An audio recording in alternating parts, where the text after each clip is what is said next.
Great, we're recording. Hi, Chike. Thank you so much for doing this. No problem. Happy to be with you. Great.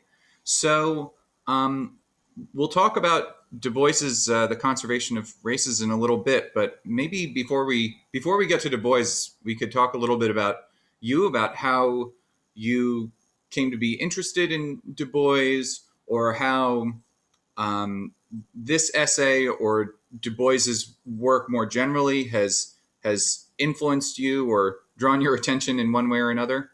Yeah. Hmm. Yes, well, I started my undergraduate studies doing film and only switched midway, switched midway to from film production to film studies, but took on a minor in philosophy. And I took on that minor, not having yet taken a philosophy course, but having done enough outside reading to tell that I had an interest in the subject. And one thing that I can't remember for sure is whether I had already uh, tried to read The Souls of Black Folk before I started that third year of my um, undergrad, junior year, I believe they would call it in the States. Um, I can't remember for sure how much Du Bois I had read. I certainly knew him by name Hmm. um, as an important figure in Black history. But I don't remember for sure how much I had read him yet at that point. But during that uh, third year of my undergraduate education, I realized that philosophy is what I wanted to do. And what's also important to the story is that it's actually exposure to what I would call Africana philosophy uh, through, for example, George Yancey has a book of interviews with African American philosophers. It's called African American Philosophers, 17 Conversations. I had found that in the bookstore, and that was a big influence on me. I also was able to take a course in African philosophy from someone who didn't even research in the area but had enough reading interest in it to offer the course. And so those experiences were what actually confirmed for me that philosophy was not just fun and interesting, but something I would like to make a career in. Hmm. Um, and certainly, I had uh, done some reading of Du Bois before the end of those last 2 years of my undergrad. And so I certainly knew that I found him an interesting figure by the time that I arrived at in graduate school. Um, One thing that was really nice is that Robert Gooding Williams, who I would consider to be one of the premier scholars on Du Bois, um, he was there at Northwestern University, which is where I received my PhD, and he was in the process of working on a book that would eventually become published as In the Shadow of Du Bois, Afro-Modern Political Thought in America, I think is the subtitle. Um, he was working on that. And so, connecting with him made working on Du Bois all the more natural. But gradually, I would say that, to put it frankly, I fell in love with Du Bois all on my own, in a sense, because I would, for example, point out that Bob, my mentor, Gooding Williams, that is, um, has a lot less sympathy for Du Bois than I do in certain ways, and so it definitely wasn't a case of because I had this mentor, he showed me that Du Bois had all the truth, because that's just not how he actually treats Du Bois in his own writings. But I gradually came to the point uh, where I am now, which is that if I were forced to only write about one figure in my research for the rest of my career, uh, it would certainly be Du Bois, and I wouldn't get tired. So I find him pretty endlessly fascinating. Given that no one is going to force me to do that, I do plan to work on lots of different things. But yeah, Du Bois is pretty important to me, and I am currently working on a book on him. Great. Yeah. I think there's this, maybe this would, we'll get too inside baseball too quickly, but I think there's this interesting sort of moment that philosophy as a discipline is having right now, uh, surrounding questions of like what counts as the philosophical canon, what text should we regard as sort of central to what we do. Mm, And you know scholars of Africana philosophy have been at the center of this. And I think I think Du Bois is maybe one of the figures who's sort of easiest to for mainstream analytic philosophers to sort of take up as one of their own, or like sort of to read as part of the philosophical canon. Like other like African diaspora thinkers, maybe because of their religious affiliation, or because they were poets, or just their sort of prose style or something, are sort of harder to I think harder for mainstream analytic philosophers to like read as part of the canon. I don't know. Do you think there's so is that right? I mean, do you think that there's anything that, or is there anything else that sort of explains why, as far as I can tell, Du Bois is kind of like seems to be sort of one of the figures who's sort of most easily taken up into the Western philosophy canon in the last, I don't know, 20 years or so. mhm. Yeah, no, it's a good and important question. I mean, interestingly, Du Bois is, um, I would say, sometimes a very poetic writer, um, and not always um, as straightforward as someone with the most demanding standards for, a certain kind of analytic philosophy version of clarity. Hmm. He does not always offer that. I mean, I would say, for example, that that's part of why there's so many endless interpretations of his notion of double consciousness, and and why people take it up in lots of different ways. And here I'm not speaking specifically of philosophy, but just in general, in terms of his impact over the last few decades. That notion of double consciousness, which appears in the first chapter of The Souls of Black Folk, um, has been, uh, you know, perhaps the central concepts that he's been associated with. And so I had wanted to start my answer by just even pointing out that, to me, it's actually partly the fact that that he offers this sort of poetic rendering of um, a certain psychological state that makes that passage so attractive and makes people um, want to explore it so much and utilize the concept in different ways.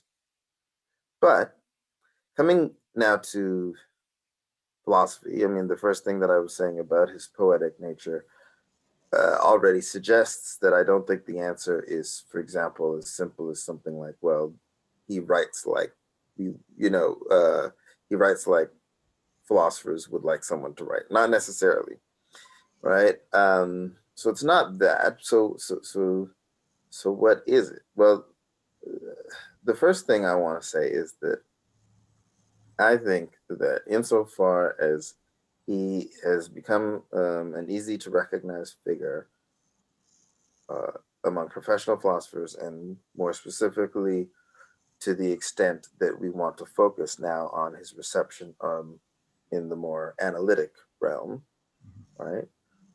Then the story really centrally involves the contribution of Kwame Anthony Appiah. And so um, I do think it's sort of instructive to notice how Du Bois gets taken up. I mean, he is used as the central figure in this important paper by Appiah in 1985 called The Uncompleted Argument, Du Bois and the Illusion of Race.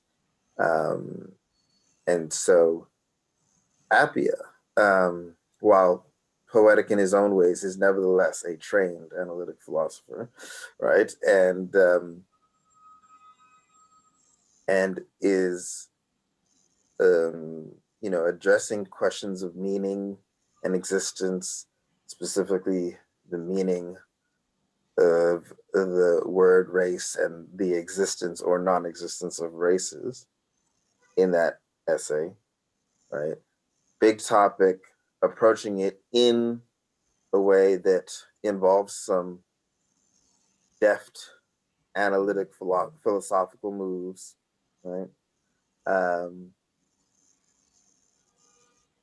and so, first of all, it is a controversial take, right? Uh, and so it's unsurprising that a number of philosophers, and certainly in the initial part of this story, all of the philosophers I'm talking about are black, right? And so, uh, you know, obviously a minority position within the field, but nevertheless, there, and again, at least some of them very much trained in an analytic philosophy tradition. So it's naturally garnering these replies, and even just what that does to have a debate that centers around this essay that we are specifically talking about, the conservation of races, because that's the most important. It's not the only text by Du Bois that Appiah discusses, but it's the key text in that 1985 article. I think that Appiah sort of did a lot there to help make Du Bois this recognizable figure in the field. I mean, and I do want to even flag that wasn't the first professional philosopher to engage with Du Bois. Someone like Bernie Boxall, for example, was already doing it in the 70s. But Appiah's paper and the response that it garnered, that helped to bring Du Bois into philosophical view. And I think that the only remaining part of the answer that would want to say, in not too many words, but nevertheless clearly very important, is that I think Du Bois is a truly brilliant philosophical mind, and that he has a voluminous amount of writings and fascinating philosophical themes and often arguments. Uh, Again, as I say, to me, it's hard to ever get tired of all that you can find in Du Bois. So I say that to say that I don't think that it is the amazingness of Du Bois as a philosopher himself that pushed him in the door. Mm-hmm. As you can tell, I think that actually um, Appiah has a lot more to do with that, and the debate that Appiah um, helps to ignite about the very nature and meaning of the word race and the existence or non-existence of races. That has a lot to do with it. But, you know, um, he is nevertheless a figure that will keep on giving. So once he's in the door, Yeah. that makes a difference. Yeah. Yeah. That's right. That's really interesting. Yeah. There's any, any time we're dealing with these questions of canon formation, there's going to be an interesting mix of the sort of sociological factors and then sort of objective facts about how fruitful or rich or something the texts Yes. themselves are. Um, Yes. maybe I think we might come back to double consciousness in a little bit, because while that isn't mentioned in the conservation of races, I think there might be a connection there. Um, Mhm. but you know, let's talk about the conservation. So I mean, Mhm. the title of the paper obviously suggests that it has something to do with conserving races, but the case that Du Bois makes for conserving race is based on an account of what race is, Yes. which you've called the cultural theory of race, and um, uh, I think this account is really interesting, in some ways strikingly modern, in some ways very much a 19th century thing. I think it would help to say a little bit at the outset about what the cultural theory of race is, and maybe I'll add the follow up question: how does the cultural theory of race differ from other sort of popular current conceptions of the social construction of race, or the idea that race is a social construct? Mm. Yeah. Well, to help with organizing thoughts about what different positions are available, right? I mean, we can talk about racial anti-realism, the view that there are no such things as races. Um, and then when it comes to realist views, and again, realist here just meaning um, a view that according to which races are real, um, then key among those in philosophy would be social constructionism. Um, Another one I have tended to call non-essentialist biological realism, but we can put off discussing that. Um, when people in various contexts say race is a social construct, very often they are in fact being anti-realists. So it is their intention to say, you know, race is a social construct, therefore it's not real, Yeah. right? So it is important to note that in general, uh, actually more than in general, I mean, there's no, I think, um, professional philosopher who identifies as a social constructionist but is an anti-realist. That is to say, in philosophy, among philosophers, uh, and among many in other fields as well, um, it is a realist position. It is a position according to which races are socially constructed, and that's what makes them real. Mhm. And so,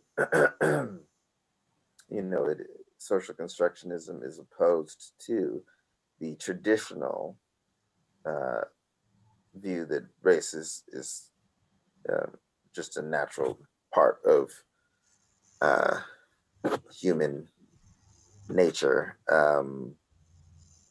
which we would generally call a biological view, right? Of course, from a sort of common sense perspective, yeah, races are biological things. You're born into a race. You're the parent. You're the race you are because your parents are, who they are, and so on.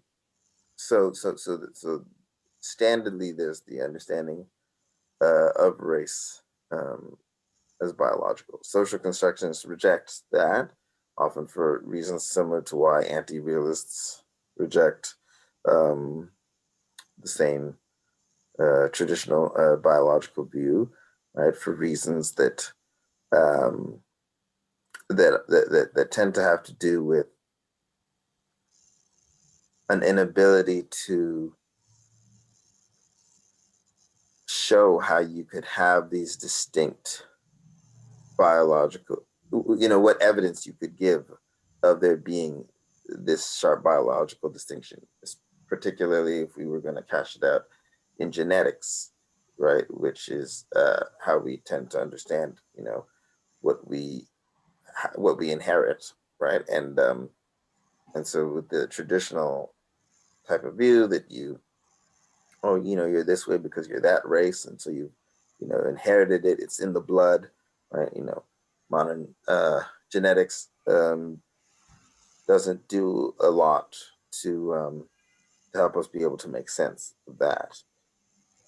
But it's interesting that to start digging into the content of the conservation of races, that Du Bois himself is arguing in 1897 that natural science um, is not providing us with a clear, determinate manner of distinguishing um, and measuring and making sense of racial difference. Mm.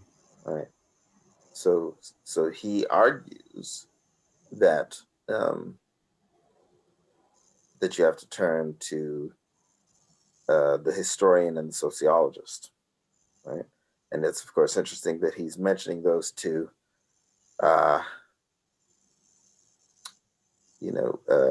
careers, so to speak, because he was himself uh, already at that point a pioneering historian and sociologist, right? So yeah, you have to turn to him, in other words. But that being said, it is, as you were suggesting, for that reason, really interesting and seemingly very, you know, uh, contemporary or, prescient, right?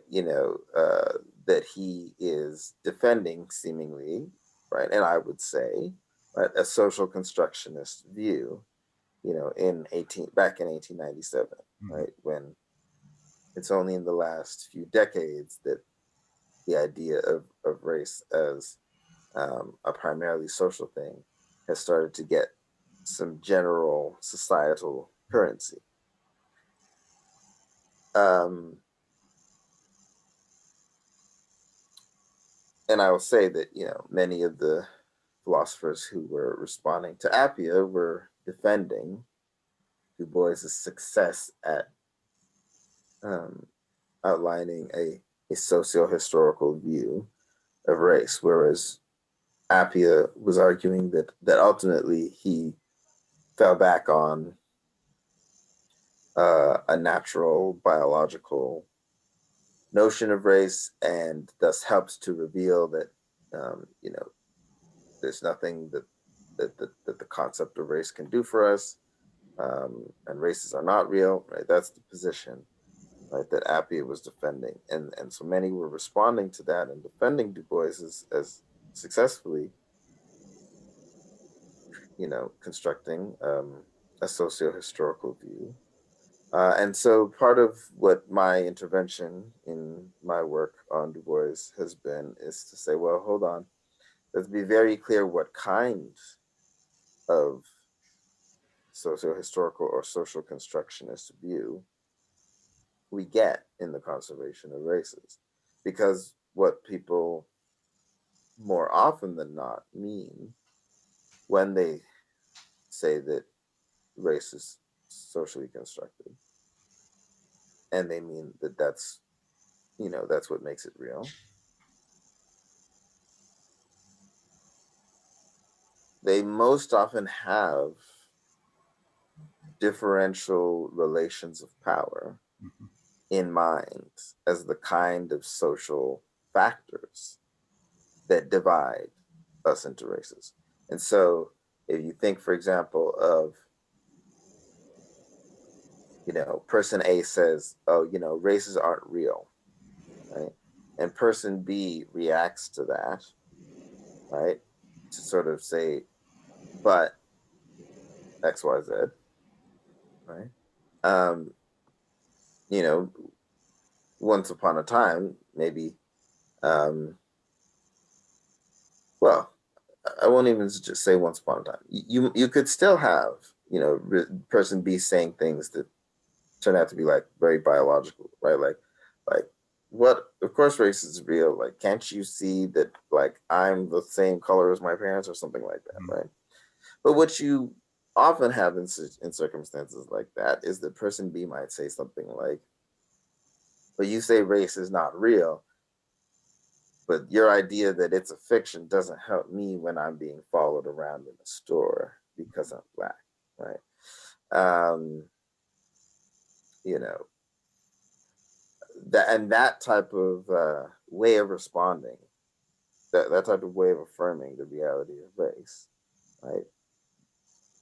Which is a way of trying to show it's the impact of belief in races and racial differences.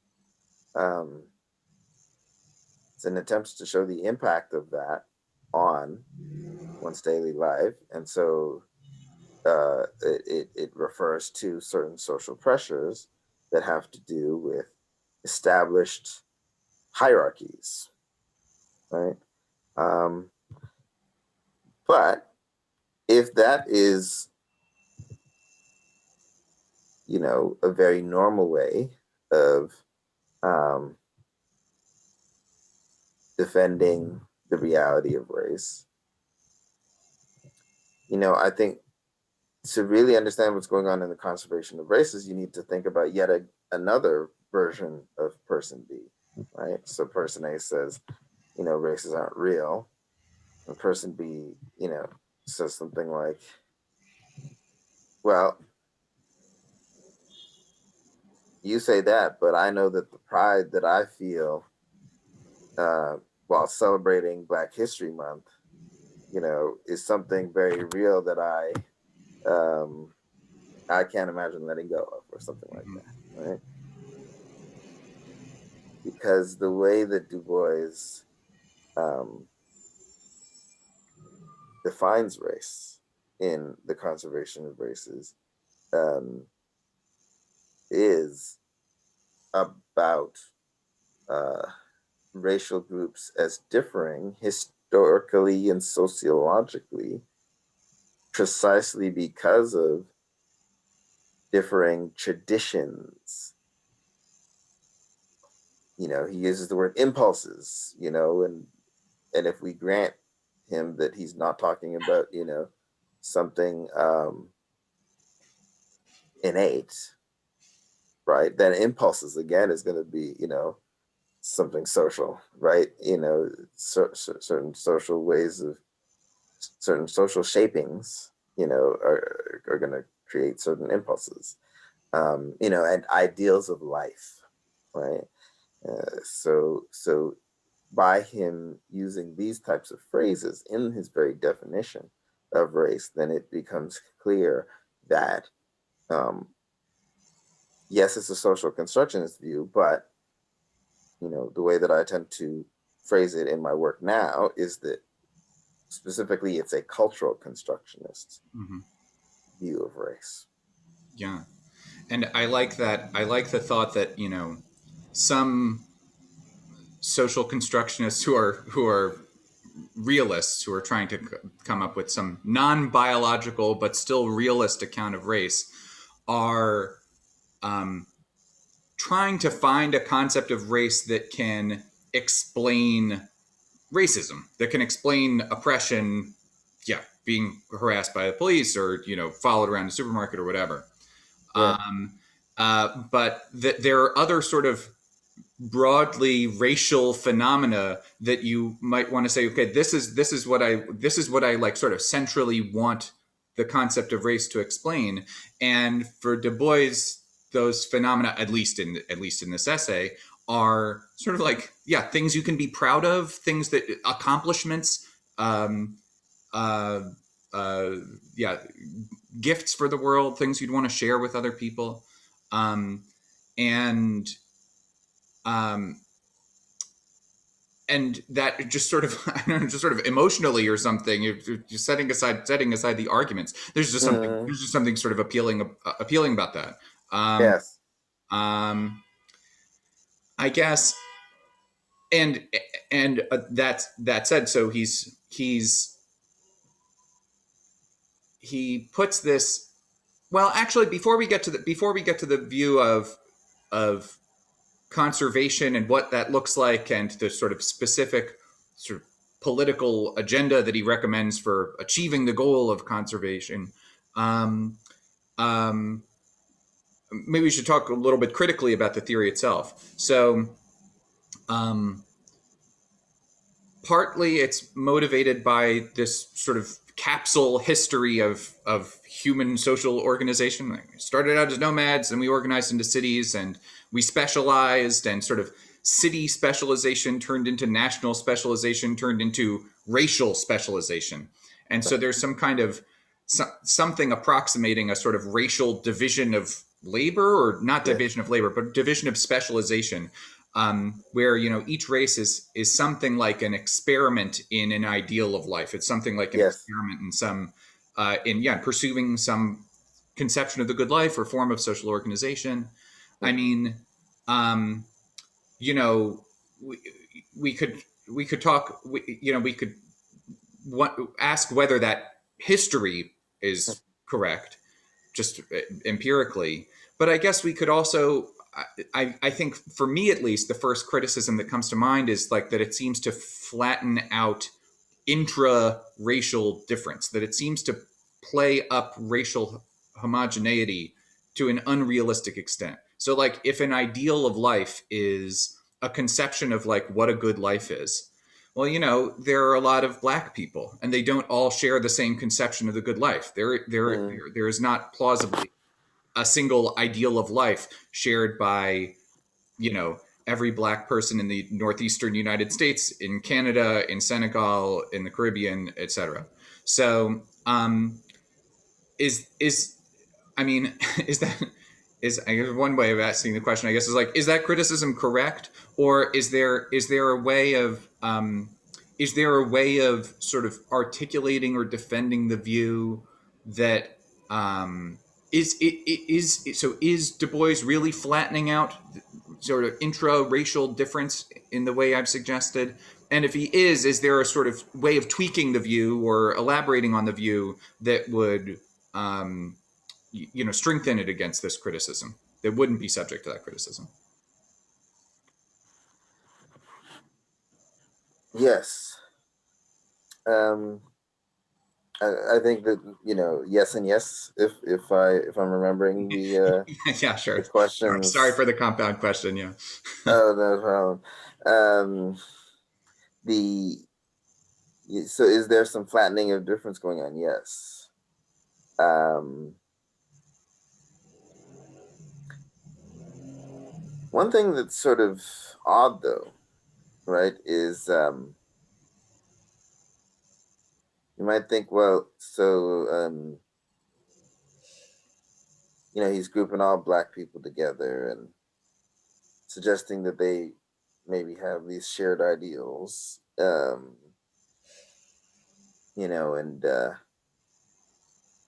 you might think that, well, likewise, he must be, grouping the other races together, for example, white people, right? Um, and flattening difference among them as well. And arguably, um, there is a certain point where he talks about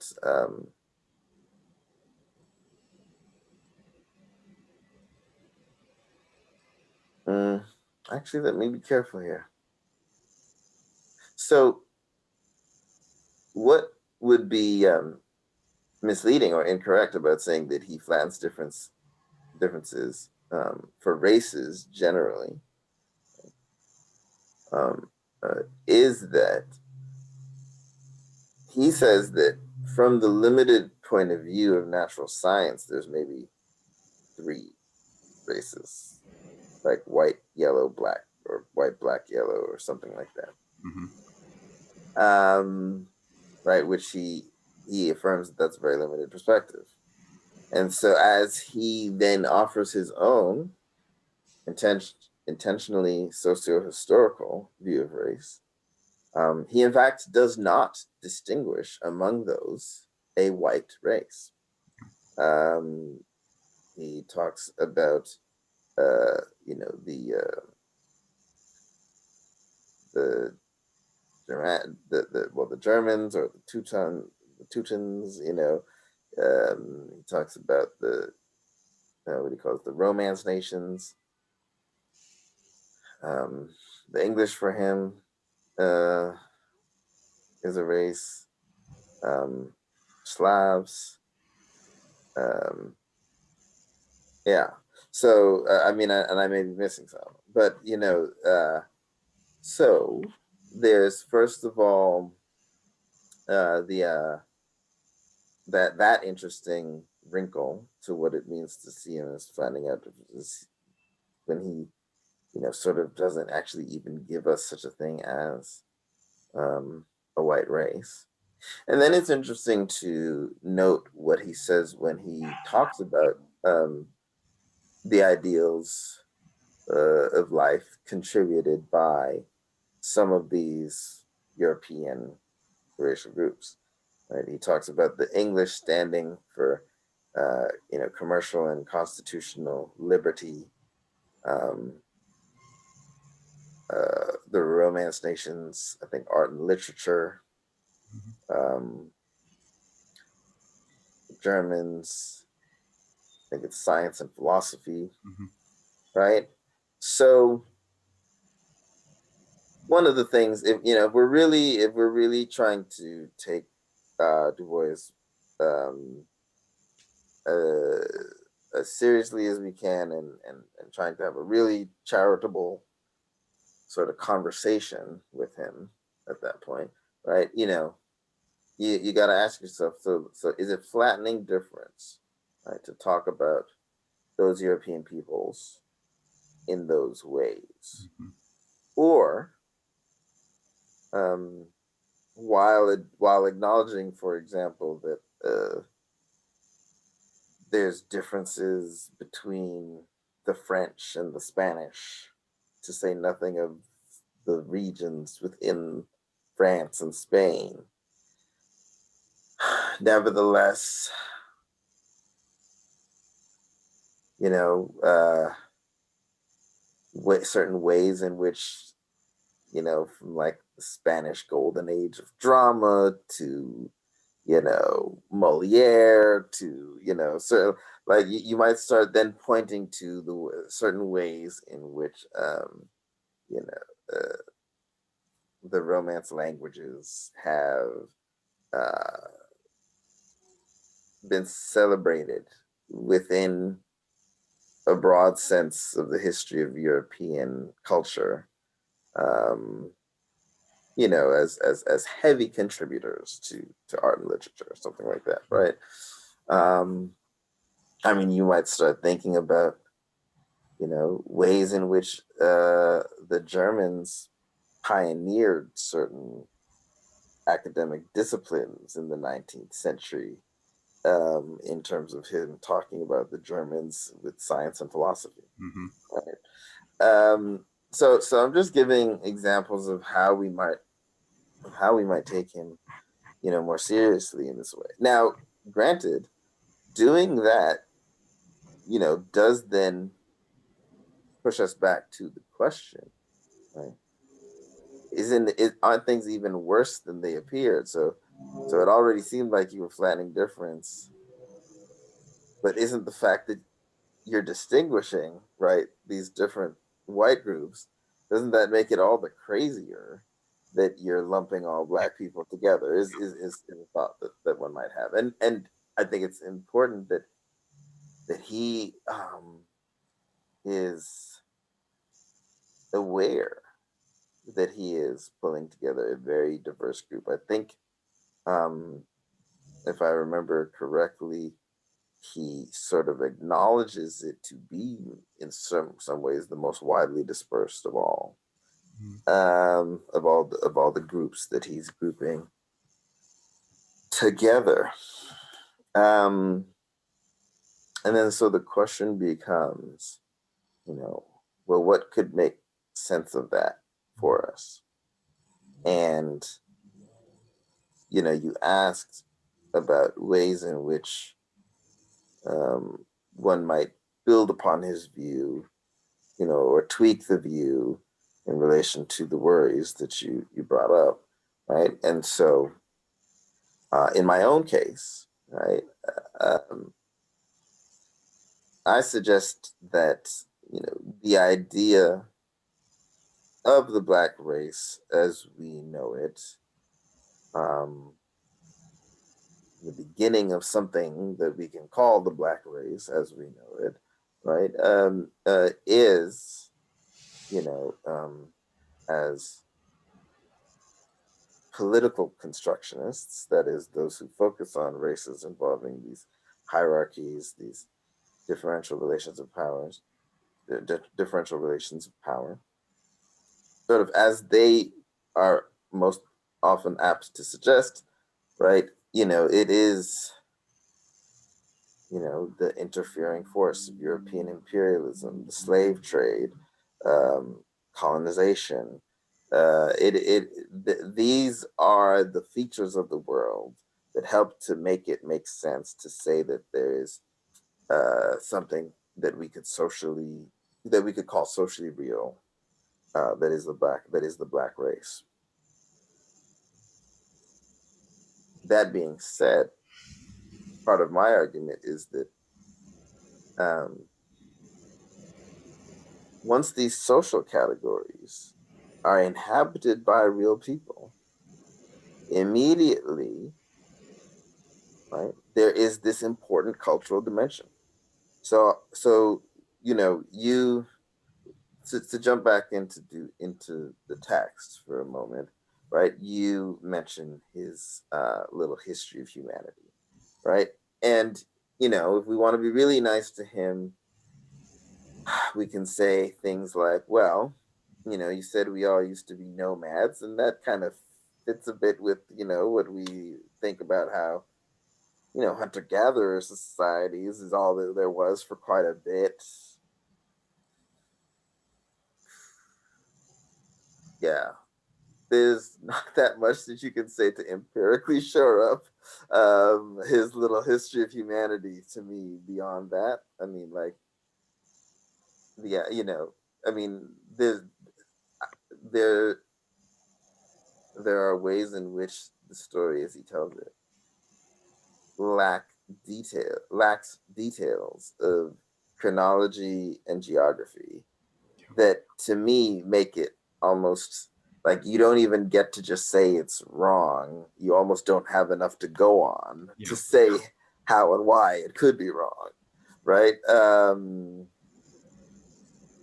So what it then ends up becoming interesting for is less, a convincing story of how humankind came to be divided into races, uh, and more as an expression of a philosophical view on the relationship between unity and diversity. Hmm. Because the pattern of the story is unification, right? Of nomadic groups into cities, of cities into nations, right? Pushing us, ultimately towards a more like a community on a world scale, Hmm. right? That's not me saying something he says, right? But that's the trajectory of the account, right? And so there's this idea of unification, but unification not involving unnecessary natural uh, uh, and almost implied increase in homogeneity. Hmm. Rather, um, the beginning of the story gives us humanity both at its most homogenous and at its most divided. Hmm. Right? These nomadic groups, right, live separate lives, but they live more or less identical separate lives, Hmm. right? And so his idea that the unification, right, first into cities and then into nations, um, involves differentiation of ways of life, right? Which, you know, um, yeah, I mean, I'm trying to think about again how I could push what I was saying in favor of the story past just the point of associating his stories of his story of nomads with hunter gatherers. But in any case, whatever ways we can again say the story does or doesn't relate to things we can actually read ourselves in history, right? Nevertheless, that's the key point that unification does not necessarily go along with homogeneity, but rather heterogeneity can be a motor of progress. Right? That's the view, right? That diversity is good for the world, Mm-hmm. right? I think you might have used the million phrase, experiments of living, um, yeah, that's part of what's going on there. The idea that the different races leading different lives, can generate um, progress for humanity as a whole. Yeah. Yeah, this is a story of growth, as he says, where that's, I think, supposed to be both a descriptive and a claim and a value judgment, that this is, human, this is progress, Mm, this diversification into, groups of people who become sort of expert in various human activities, that yes. and uh, eventually one hopes, after the end of racism or imperialism, that we'll be able to share our expertise sort of fully with one another. Yes. um, yeah, I mean, I'll just add one question, because this came up in one of the discussion groups in class last week. He does talk briefly about Egypt, and about ancient Egypt, and um, there are sort of past African empires often played an interesting role in the thinking of you know African diaspora thinkers in the 19th Yes. century and earlier, I think. And Yes. there could be, so if one thing you might say in favor of his sort of lumping together of like all Africans and members of the African diaspora is Uh-huh. that, like, well, if you're trying to come up with a concept of race that can, he doesn't talk about racial pride, I don't think, here, but but if you're trying to come up with a concept of race that can sort of underwrite racial pride somehow, um, uh, well, pride in the accomplishments of the Egyptian Empire was real. I think Hmm.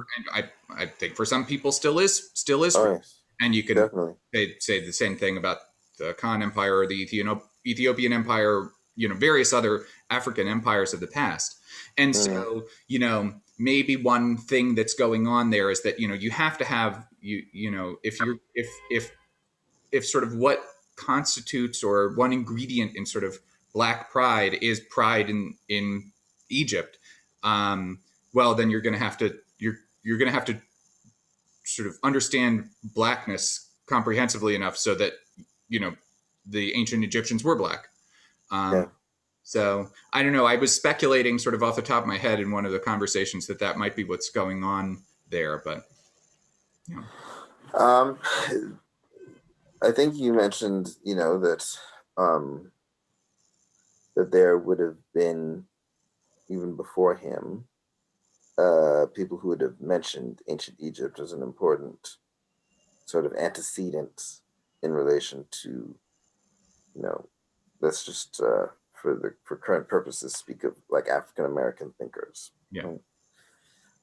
Um, and that is certainly the case. Um, Part of what's interesting about how Egypt comes up in the conservation of races is that uh, so he's not very interested in allowing for pride in ancient Egypt in this context. Mhm. He mentions it and um, acknowledges its importance, but then treats, the question of um, to what extent Black people can sort of claim it as theirs, right? He treats that as a sort of fraught issue, Hmm. and the way I take him to be arguing, it's like, you know, even if we can fully claim it, right? It's still unclear, or it's still not clear that Black people have given all the gifts that they can, Right. right? Um, and so in that sense, he's trying to suggest that ancient Egypt is potentially a relevant piece of the story, but can't be the whole story. Hmm. He uh, by relatively early on in the 20th century, um, is advancing in many ways in his knowledge of African history. And so when refer to, other kingdoms, including in West Africa, for example, you mentioned the Akan. Um, he's gaining in the first few decades of the 20th century more and more awareness of all that. Hmm. Um, what we see in the conservation of races um, is a reflection of the limits of his understanding of African history. Hmm. Right, he has this reference to Africans having, slept in the, from the dawn, you know, Yeah. having slept in this fatherland, you know, and yeah, it sort of gives you this image of just idyllic, relaxation in the heat, you know, Yeah. and so yeah, it's another important limitation of his thinking at the time that he, um, when thinking of social organization on a grand scale in Africa, Egypt, as a controversial example, is all he can see. Uh-huh. Um, and he ultimately that is, helpful in the sense that, you know, um, he is trying to encourage a certain future orientation, right? A certain idea that, like, we have not yet given what we have it within us to give. Hmm. So there's an interesting way in which the racial pride encouraged in the conservation of races, specifically directed at African Americans, right? Um, it's like pride in history can only go so far in order for the view to work. Hmm. It has to be about, you know, there being signs of potential, Hmm. you know, and even though Egypt is the only thing he acknowledges in terms of the history of Africa, I mean, there is something else that he does acknowledge in the Americas, and that's the Haitian Revolution, because Yeah. he does make reference, maybe twice, if I recall, to Toussaint Louverture. Um, but one of those references to Toussaint Louverture is precisely a moment where he's saying that, you know, um, African Americans need to, buy into this race pride project because um, only in that way will it be proven that it's not just individuals like Toussaint that they are capable of producing, but, you know, a much broader cultural influence. Yeah. And he does Yeah. talk briefly about, black influence on U.S. music and the Yes. pathos and humor, as he says. So, like, Right. yeah. So, and which are yeah, sort of cultural contributions, which you can't quite, which are A, not in the ancient past, and B, are not like great man type contributions. It's sort of That's right. That's right. And you're right that that is key. You know, I mean, it's interesting because to some extent, you know, when he's mentioning that, I mean, you kind of want to ask, why is that a sign of the ability to contribute rather than like, can't we just call that the contribution? Right? um, you know, I mean, and to think that, you know, African American music is one of the things he's talking about. You know, to this day, of course, we see the massive worldwide effects of of African American music, and it goes even further if you add in Jamaican music. But in any case, you know, he's that is a key part of the essay where he's suggesting, like, look, we've already started to contribute, but again, for the argument to do what he wants it to do, it can't be just, well, we made the contribution, so we're good. yeah. He needs it to be, and this is why we have to conserve our racial identity. Yeah. And this, I think, leads into, so this is really helpful. I think a lot of the sort of features of the discussion, which I think strike some of my students as just sort of straightforwardly racist, or otherwise, like, okay, I'm not really on board, or this is where I, you know, this is where he's lost me. I think this is sort of situated or explained a lot of the features of the essay that gave rise to that reaction for a lot of my students.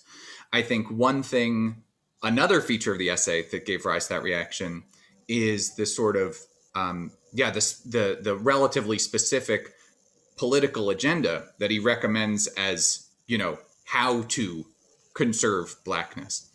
And this is in an address to the American Negro Academy, to this group of the, the elite black intellectuals, and unsurprisingly to people who are familiar with his you know idea of the talented tenth, the agenda for conserving blackness is an elite vanguard agenda, where the rhetoric about the black masses, I don't like the word masses, the black proletariat, whatever you'd like, is really, frankly, pretty dismissive and moralizing. Um, um, so I that said, while there are sort of dismissive and moralizing tendencies or elitist tendencies that might be in the discussion, it's not off the table that sort of elite black institutions, or de facto black only universities or arts organizations or something might be like really crucial to the sort of project, um, to this, he's argued somewhat compellingly, this valuable project of conserving blackness. Um, I think one question is sort of what do you make of his agenda, and a follow up question is sort of like, well, do you have any better recommendations? I mean, is there a way of pursuing the conservation of blackness that isn't, um, as elitist or condescending to working black people, et cetera, et cetera? Mm, yeah. Um, yeah, I'm remembering that um, I'd started to broach the subject of building on his view while dealing with problems. And I think that I had sort of allowed myself to usefully, but well, not tangentially, I had detoured, a bit into when we were talking about this, his story of humanity, because um, I think part of where I had been going with that was just to point out that he doesn't, give us a firm foundation for understanding the development of racial difference with that story. As I was suggesting, what we get out of there is a certain more abstract lesson, which I actually think has a lot going for it. Um, but again, not justifiable on the basis of, reviewing history in the way that he seems to be doing. Yeah. So, um, in my, sorry, Sorry about that. I live in a ground floor apartment. My dog does not like anybody ringing the doorbell. So got it. Um, yeah, so with respect to my building on Du Bois, then, right, my argument would be, as I think I was sort of suggesting already, that we can acknowledge sort of the political origin of race as we know it in a way that he, in the context of the conservation of races, doesn't. I think there are ways in later works that he is better able to sort of um, acknowledge that. But yeah, in the conservation of races, I think we have to sort of, yeah, replace his story of origin with a more political story of origin. But as I was trying to suggest, um, the creation of these social categories and the inhabitation of those categories by living, breathing people results in um, cultural shifts and cultural forms of cultural newness, um, ways of identification, and ways of taking pride in said identification, whereby I think we can still be connecting to, some of his imperatives in that sense. Um, so, now connecting this to your question about, what he's ultimately arguing for practically in the conservation of races, it is, as you suggested, an elitist view. It is, specifically in this essay, you know, um, formulated as, a sort of mission for the newly formed American Negro Academy. To be clear, this essay was presented at the very first meeting of the American Negro Academy. And so, he's taking sort of that moment then to to try and shape this brand new organization, right? And suggest how it can serve as a sort of central key in a broader cultural transformation, because he talks about schools and newspapers and different cultural forms that the conservation of race involves um, continuing, growing, and so on. Right? There's a sort of cultural flourishing that he's after, right? And he sees the American Negro Academy as potentially playing a special role in that, right? Able to um,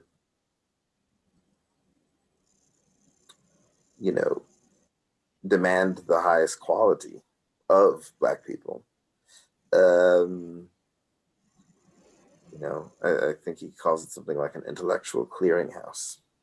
Um, you said that the elitism of the view, you talked about it as dismissive and moralizing. It is absolutely moralizing. I'm sure that this is uh, part of what you were referring to in terms of students, picking up on stuff and reacting to stuff. Some of the ways that he's talking about sexual morality, for example, you know, um, In so work and laziness, there's some language which is weirdly reminiscent of sort of mainstream white supremacy today. Yeah, but yeah, that and the sexual yeah, morality. right, right. So it's absolutely moralizing. I don't know how I feel about using the term dismissive here, though. I mean, I even from what you just said, I have some sense of why it might make sense to you, but I'd want to not use that term Yeah, precisely if we're going to, for example, um, make the valid point that some of the language can seem reflective of, the type of racist views you might have from white American writers. Um, Dismissive is maybe more appropriate in those types of cases. yeah, There's nothing dismissive about intending to, improve everybody yeah, because that's the goal, right? It is it's there's a goal of racial self improvement, right? That's going on here. It's also important, if not made very explicit in this writing. You can look at the study of the Negro problems, an essay that he um, wrote in the same year uh, and published. Um, when he's arguing in there about problems with the masses, right? I think that he's clearer in that essay than he is perhaps in the conservation of races, just how much for him slavery is an essential part of this picture. You don't, um, insofar as Du Bois is going to treat something as, congenital, so to speak, to Black people, it's going to tend to be more the good stuff, right? The musicality, the faith, the types of things that we were already suggesting is a certain kind of flattening, right? In terms of the negative stuff and the ways that the negative stuff um, is often caught up in an idea of um, you know the best to the worst of the race sort of scale, mhm, right? Um, he totally sees slavery as the major source of these forms of social dysfunction, mhm, right? Um, and I think that that's important to point out because, um,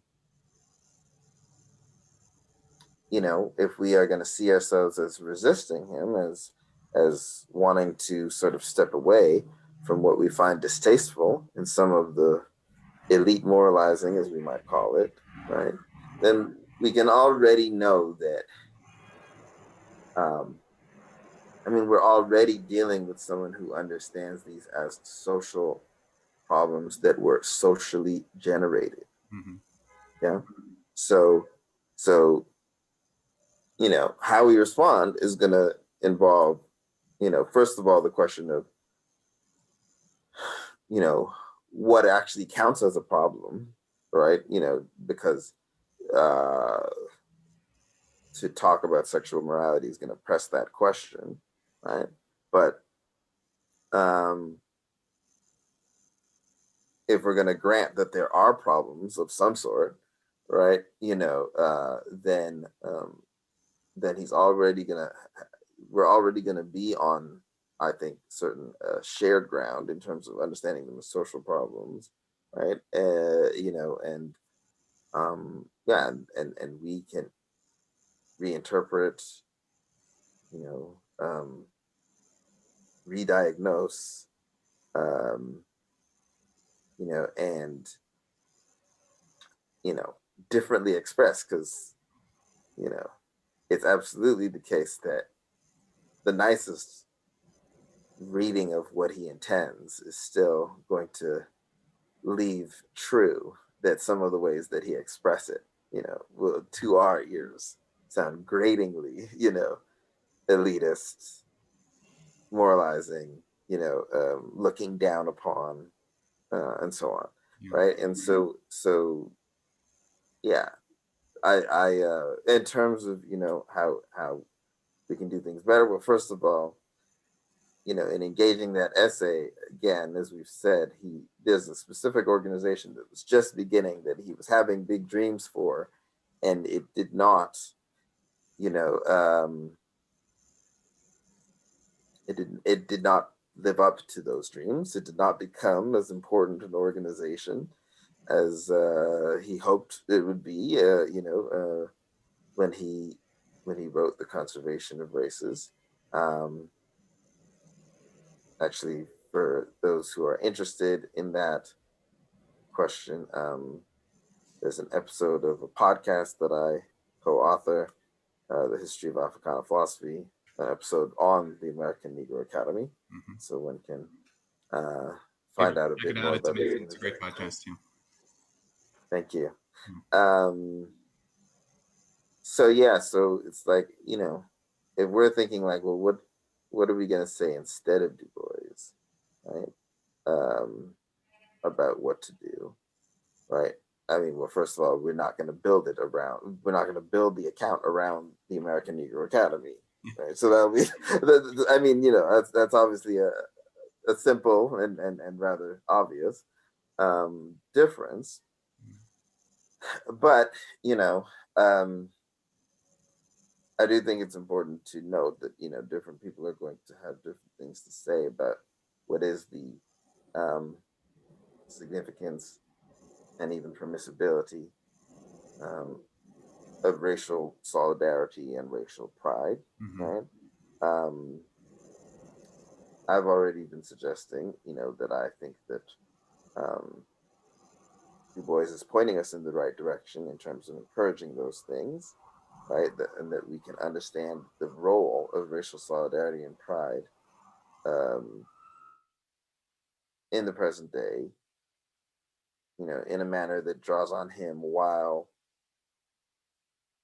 changing the aspects of the account that we find to be either historically or you know biologically or in any other way problematic, right? That we can uh, share his uh, orientation towards racial solidarity and racial pride without agreeing with all the details of the account. And in a funny sort of way, what I would want to valorize a bit about his conception of the American Negro Academy as having this great role to play is that um,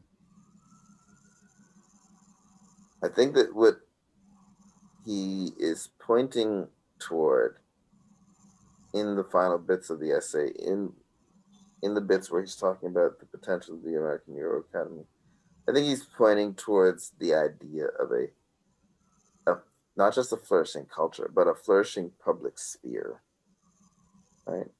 And I think that the idea of a public sphere is key to the idea of addressing the sorts of problems that he's referring to. And again, in part, we're going to not necessarily agree that everything he's talking about as a problem is a problem, right? I mean, what exactly shouldn't what shouldn't even be a crime, but potentially is, like some of the discussion will be about changing drug policy, right? And not so much about the changing the culture per se. Yeah. That being said, insofar as shifts in cultural norms would be part of um, the best path forward, right? Then it is precisely in the kind of um, Black public sphere that I think he's intending to um, gesture toward, right? That those conversations would be best had, right? Um, what is it that we want to change? You know, how do we feel about the ways that the dominant sexual norms and the failures or achievements in living up to them? What do we want to say about that, right? And how do we want to reimagine um, sexual norms, for example, right? So he, of course, had a very elitist vision of what that public sphere would look like. Although there are, it's worth noting important meritocratic elements to how he describes the functioning of this elite. Uh, that's worth mentioning because it's easy to fall into thinking, well, yeah, he likes the middle class and he looks down on the poor people, right? That's a simplistic rendering of his elitism, which is, I think, you know, off for various reasons, but among them would be the fact that, um, to an extent that I think people sometimes fail to acknowledge, um, elite and masses are not um, categories that pre exist the kind of advantages he wants the elite to have. Rather, the elite he intends to be ideally formed out of, you know, um, a meritocratic um, provision of education in ways that those who show certain aptitude, whatever their background in terms of money, Mm-hmm. right, will have the ability to become leaders. You if you think about it in terms of Plato's Republic, it's the idea that you keep on checking to see when the metals have like there's the metals of the three groups, but sometimes parents in some of the groups give birth to babies with a different metal, right? And the idea that you're supposed to watch for that so you can put everyone where they should be, right? um that's a comparison that one could use to talk about Du Bois's elitism.